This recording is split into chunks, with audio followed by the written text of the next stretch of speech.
My name is Antonio Gr. Grr. I'm from Mexico, little town called Tepoztlan. I live at the moment in downtown Los Angeles.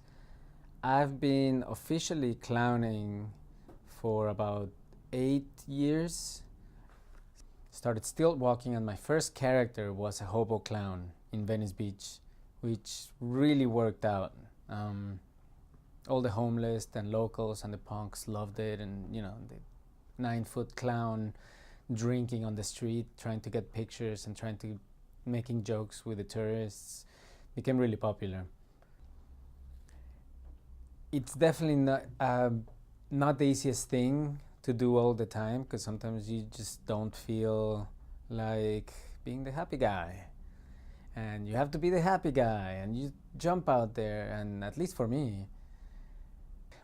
So I think the clown sometimes teaches you a lot of things about yourself. Like there are parts that you might have hidden within you, like that as soon as you put on the makeup, the mask, the red nose especially, which is like a very big mask, and a license to behave in a way that you perhaps wouldn't, all of a sudden, like if you really pay attention to the stuff that you do, you kind of realize that there's these things inside you, these personalities that like you're perhaps too shy to bring them out in general public. You might be afraid of what people might think. You're afraid of like, oh no, I don't want the world to see me as a certain persona.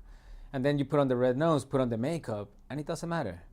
So all of a sudden you become a little more free to be a part of yourself. Not your fully self, like a part of yourself that you hide. I've done a little bit of clowning in Mexico, mostly with stilts.